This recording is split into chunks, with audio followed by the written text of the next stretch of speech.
नमस्कार दोस्तों, आप लोग कैसे हैं। मेरी यही कामना है कि आप लोग हमेशा स्वस्थ रहिए और अपनी तैयारी को इसी तरह जारी रखिए, अपना अभ्यास निरंतर करते रहिए। हम लोग नंबर सिस्टम पढ़ रहे थे और नंबर सिस्टम में आज जो हम प्रॉब्लम डिस्कस करेंगे वह बेस्ड है भाग की विधि पे। भाग हमने गुणा भी देख लिया, योग भी देख लिया, अंतर भी देख लिया और उसके साथ भी गुणा दिया है, रिलेशंस क्या होंगे वो भी देख लिया। अब आज हम भाग की विधि देखेंगे। फॉर्मेट क्या बनता है, जो जनरल फॉर्म होता है भाग का। जैसे मान लीजिए कोई संख्या हम ले लेते हैं 46 में अगर 5 का भाग ऐसे कुछ लिखा है तो इसको हम कैसे लिखते हैं 5, यहाँ हम लिखते हैं 46, यहाँ इससे भाग देते हैं तो 5 9 45, ये आपका बचता है शेषवर्ग। तो ये आपका क्या कहलाता है, ये आपका कहलाता है इसको, यानी ये जो संख्या होगी इसको इस फॉर्मेट में लिखेंगे इस तरीके से, ठीक है, 46/5। तो यह संख्या कहलाती है भाजक, ठीक। और यह संख्या कहलाती है भाज्य। यह संख्या कोशिएंट होती है, इसको हम भागफल कहते हैं, ठीक। भागफल, भाज्य, भाजक और यह क्या होता है शेषवर्ग। इस तरीके से होता है। यानी अगर इस रूप में हम इसको लिखें तो हम क्या लिख सकते हैं जनरल फॉर्म में। देखिए जनरल फॉर्म में हम यहां लिख सकते हैं भाज्य, ठीक। यह हो गया आपका भाजक, यह हो गया आपका भागफल और यहां जो भी आए उसके बाद जो बच जाता है उसे क्या कहते हैं शेषफल, ठीक है। इन सब का इंग्लिश देख लीजिए। यह हो गया डिवीजर, यहां लिख दे रहे हैं। भाजक को कहते हैं डिवीजर, भाज्य को कहते हैं डिविडेंड। फिर यहां जो आता है भागफल, जो फल आता है भागफल आता है, उसको कहते हैं कोशिएंट।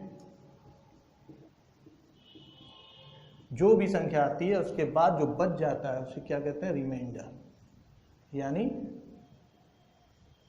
शेषफल। यह होता है फॉर्मेट भाग का, भाग की विधि का जो फॉर्मेट है वो यही है। इसी तरीके से हम लोग शुरू से भाग देते चले आ रहे हैं।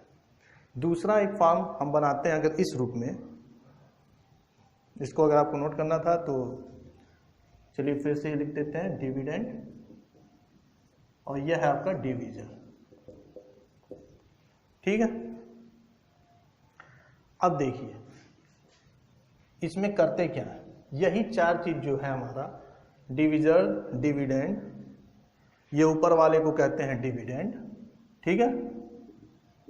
और यह जो संख्या है इसको जो नीचे आएगी उसे कहेंगे डिवीजर, ठीक है। यानी ये भाज्य हो गया और ये नीचे वाला भाजक हो गया, नीचे भाजक होता है, यह हो गया आपका, ठीक है। अब यदि हम इसको दूसरे रूप में लिखते हैं, बटे के रूप में ही लिखना चाहें डायरेक्ट अगर करके, तो 5 9 45 और 1 46, यही ना लिखेंगे 9 सही 1/5। इसको इस तरह से लिख सकते हैं सरल करके, इसको तोड़ेंगे तो यही तो आएगा 9 सही 1/5, ठीक, 9 सही 1/5। अब यह जो ऊपर वाला होता है, अब जो आया, अब यह ऊपर आ गया आपका रिमाइंडर, रिमाइंडर यानी शेषफल। यह क्या आ गया आपका रिमाइंडर। रिमाइंडर जो इसमें हम भाग दे रहे हैं पूरी तरह से जाएगा नहीं, तो जो बच जाएगा वो रिमाइंडर ये ऊपर रहेगा, ठीक है। जब इसको इस फॉर्मेट में हम लिखते हैं, इसको जब हम तोड़ते हैं तो इस फॉर्मेट में लिखते हैं तो यह ऊपर वाला रिमाइंडर हो जाता है, ठीक है, रिमाइंडर हो जाता है। और ये नीचे वाला तो डिवीजर है ही है, डिवीजर नीचे रहता ही है। और यह जो आपका है ये कोशिएंट है। अब इससे हम क्या फार्मूला निकल के आता है वह देखिए। तो हम अगर ये जो डिविडेंड है, ठीक है, या भाज्य भाजक हम हिंदी में लिखते हैं, सबसे अच्छा रहेगा, समझ में भी क्लियर हो जाएगा। भाज्य भाजक यानी डिविडेंड और डिवीजन, ठीक, इज इक्वल टू, हम किस तरह से लिख सकते हैं, तो रिमाइंडर आता है तो उसको ऊपर लिखते हैं, रिमाइंडर को हम आर लिख दे रहे हैं, ठीक, ये रिमाइंडर है। भागफल आता है तो यहाँ आएगा, गुणा जो करेंगे आपस में वो यहाँ आता है, तो कोशिएंट को, इसको हम क्यू लिख दे रहे हैं कोशिएंट को, और ये डिवीजर है ही है नीचे, तो यहाँ भी ये डिवीजर नीचे ऐसे है।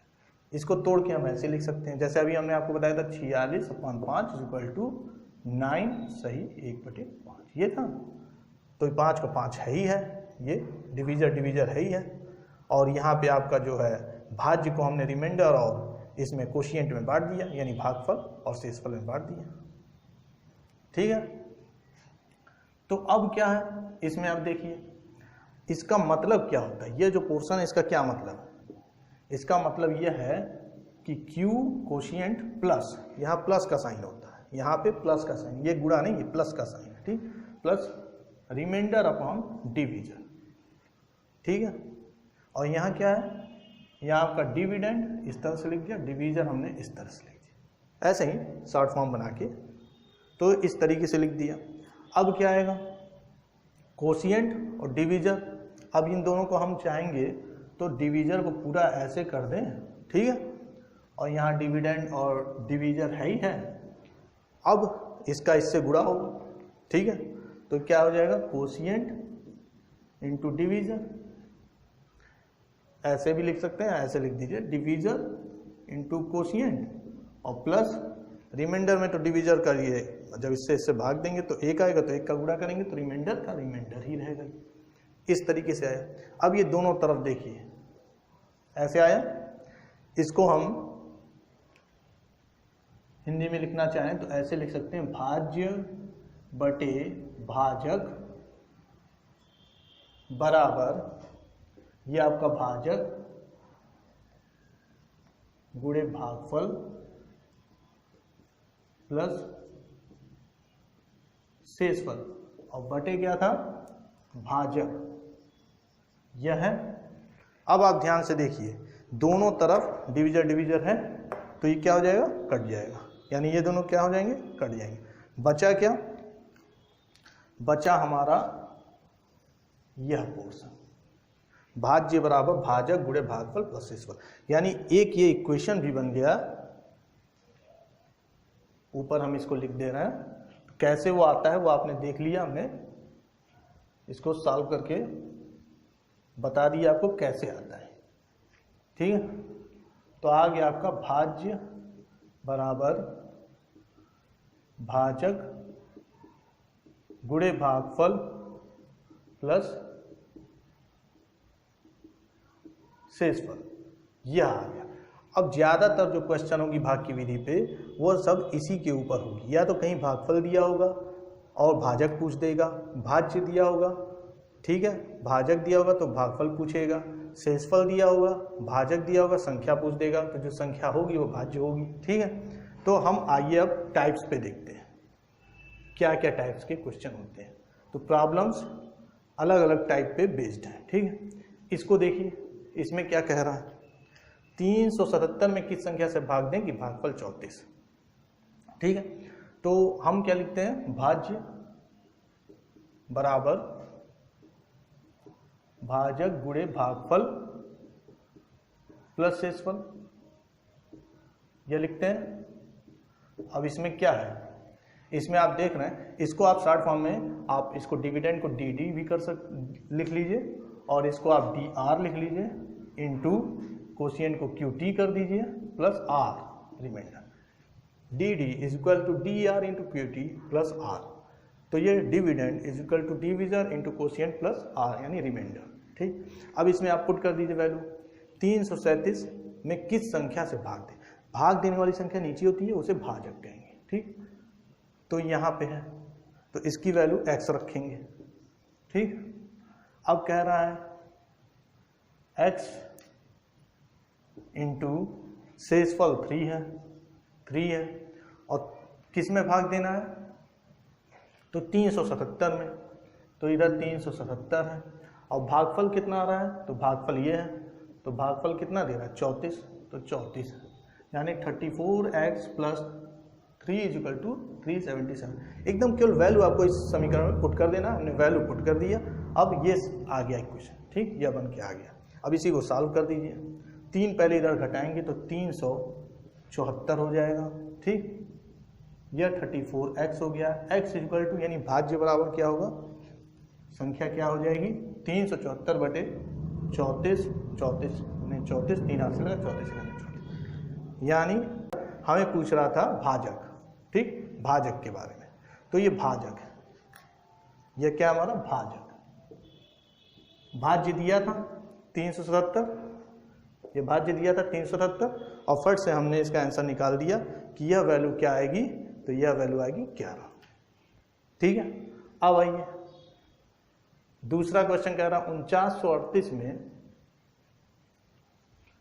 कौन सी छोटी छोटी संख्या घटाएं।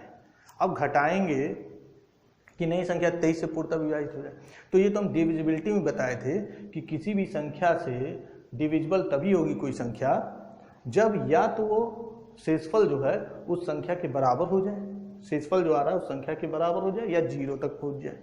तो इसमें छोटी छोटी संख्या घटाना, तो 4938, ठीक है, में 23 का भाग दे दीजिए, 23 का भाग दे रहे हैं तो क्या आ रहा है, तो 23 दूनी 46, 3 49 33, 23 एकाने 23, 10 108, 108 23 चौका 92, और 92 और 108 में कितना डिफरेंस है, 92 6 98 16 का डिफरेंस। और यह इस फॉर्म में मैंने अभी कुछ समय पहले बताया था ना, इस फॉर्म में बदलने को, छोटा करते हैं या इसको तोड़ते हैं तो इस तरीके से बदलते हैं, या तो आप फॉर्मेट वो वाला भाग वाला फॉर्मेट लेते हैं, तो हमने ये ले लिया। तो जो ऊपर होता है इसमें ऊपर तो ये तो भाज्य है, इसमें ऊपर क्या होता है रिमाइंडर, या रिमाइंडर, यानी ये शेषफल है। शेषफल क्या आ रहा है 16 है। अब यही वो छोटी छोटी संख्या है कि अगर हम इसको इसमें से घटा दें, इसको जो है इस संख्या को इसमें से 4938 में से घटा दें, तो जो संख्या प्राप्त होगी, ठीक, जो संख्या प्राप्त होगी, ये देख रहा ना, ये आ रहा है, यह संख्या 23 से पूर्णतः विभाजित होगी। काट के देख लें, 23 दूना 46, 3 32, 23 एकाने 23, 9 92, 23 चौका 92, आ गया वही संख्या, ये संख्या आ गई और ये वाली हट गई क्योंकि 16 हमें हटाना है। तो वो छोटी छोटी संख्या क्या होगी, यह 16 होगी। आंसर ये हो जाएगा शेषफल, जो ये है, जो शेषफल आएगा उसी को इसमें से घटाएंगे तभी वो 23 से पूर्णतः विभाजित हो जाएगी। अब देखिए अगला क्वेश्चन क्या पूछता है, कह रहा भाज्य का मान बताइए, यानी इसकी वैल्यू भाज्य का, जहां भाजक भागफल का 11 गुना। अब इसी में देखिए वैल्यू पुट करते हैं, भाजक भागफल का 11 गुना है, शेषफल का 5 गुना है, जबकि शेषफल 11। इसमें वैल्यू पहले तो किसी का नहीं दिया, ना भाज्य का, ना भाजक का, ना भागफल का, ना शेषफल का, लेकिन यहाँ शेषफल लिख दिया 11, तो पहले हम शेषफल लिखते हैं 11, ठीक है। अब कह रहा है शेषफल का 5 गुना क्या है, भाजक, शेषफल का 5 गुना भाजक है।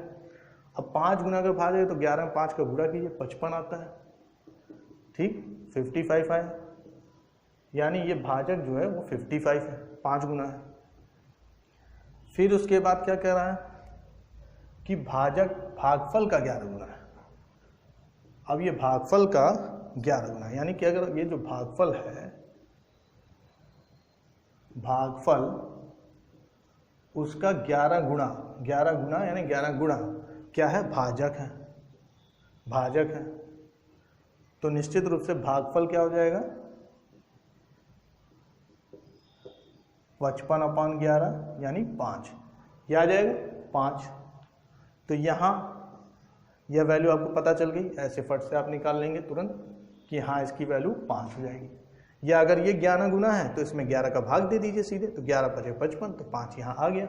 अब ये आपका x है अगर भाज्य, तो भाज्य की संख्या आपको पता चल जाएगी, 5 × 25, 5 × 27, 275 + 11 = 286, यह हो गया, ठीक है, यह आंसर हो गया। यह जो है भाज्य होगा, यहाँ पे ये भाज्य पूछा है तो ये भाज्य हो गया। अगला देखिए, अगला प्रॉब्लम। तो इसमें बस मेन जो हमने आपको यह बताया है, एक तो यह फार्मूला आपको कैसे आया अभी मैंने बता दिया है, ठीक। एक इसको याद रखिए, आसानी से आप पुट करके आंसर ला सकते हैं। और एक हमने जो बताया आपको कि ये ऊपर रिमाइंडर होता है और नीचे आपका डिवीजर होता है और यहाँ कोशिएंट होता है यानी भागफल यह होता है, और यहाँ डिविडेंड डी, ठीक। और अपन डिवीजर कर सकते हैं डिवीजन, ठीक। इस तरीके से इन दोनों में से किसी में भी आप पुट कर सकते हैं। तो ये रिमाइंडर आता है। जब इसको इसमें हम तोड़ते हैं तो ये रिमाइंडर प्राप्त होता है। आइए अगला क्वेश्चन हम देखें। ये तक हो गया था, यह वाला देखें क्या होगा। इसमें कह रहा है किसी संख्या में 76 से भाग देने पर शेषफल 37 प्राप्त होता है। उसी संख्या में 19 से भाग दें तो शेषफल क्या आएगा। अब देखिए 76 से भाग दे रहे हैं तो रिमाइंडर हमारा आ रहा है, ठीक, 37। अब 76 के जितने भी गुणनखंड होंगे, ठीक है, उससे पहले अगर वो एक 76 का गुणनखंड है, देखिए 19 क्या है, 76 का गुणनखंड है, 76 का गुणनखंड है, तो ये संख्या उससे कट जाएगी, जो भी संख्या होगी उससे कटेगी। लेकिन इसमें शेषफल आ रहा है 37, तो हमें 19 से पूछा तो ये भी तो इसका गुणनखंड है। अगर गुणनखंड है तो हम इसको इससे नहीं कुछ देखेंगे, और संख्या भी नहीं दी है, शेषफल हमें दिया है, तो शेषफल में सीधे हम इसका भाग दे देंगे अगर गुणनखंड है। ये ध्यान दीजिएगा, इन दोनों संख्या में ध्यान दीजिएगा कि क्या ये इसका गुणनखंड है, हाँ ये इसका गुणनखंड है। तो हम अब इस संख्या से, इस संख्या तो दिया नहीं है, तो अब इससे हम नहीं कोई मतलब रखेंगे। अब तो हमें पता चल गया इसका गुणनखंड है, तो जो इससे शेषफल प्राप्त हुआ था, ठीक, जो इससे शेषफल प्राप्त हुआ था उसमें हम इस छोटी संख्या का भाग देंगे, तो हमें इसमें क्या शेषफल आएगा वो पता चल जाएगा। समझ में आ रहा होगा। तो यानी 37 में हम सीधे सीधे 19 का भाग दे दें, ज़्यादा समय ना बर्बाद करें। जब कोई एक संख्या दिया ही नहीं है उसमें 76 से भाग दे रहे हैं, फिर 19 से भाग देने को कह रहा है, तो ये दोनों, ये नीचे वाला छोटी संख्या है और इसका गुणनखंड है, तो इससे जो शेषफल आएगा इसमें भाग देंगे, कितने भाग कट रहा है वो देख लेंगे, और जो शेषफल आ रहा है वही उसका शेषफल होगा। तो देखिए क्या आया, ये इसमें क्या आया, 19 दुनिया 19 से कितने 19, 8 18, इस तरीके से ये टूटेगा। इस वाले फॉर्म में हमने इसको बदला और ये आया आपका इस तरीके से, ठीक। तो इसमें रिमाइंडर कहाँ होता है, ऊपर होता है, बताया था ना, रिमाइंडर ऊपर होता है, ये रिमाइंडर है, तो ये रिमाइंडर हो गया। शेषफल कितना हो गया 18, पूछ क्या रहा है, शेषफल 18 आ गया, इस तरीके से हो जाएगा। क्लियर हो गया ये। बस एक लाइन आपको लिखना है इस तरीके से, या तो लिख दीजिए इस फॉर्म में या इस फॉर्म में। अगर आपको भाजक भागफल शेषफल सब में दिया है तो इस फॉर्म में लिखेंगे, सिर्फ रिमाइंडर के बारे में पूछ रहा है, संख्या ही नहीं दिया है, तो इस फॉर्म में लिख देंगे, आंसर आ जाएगा।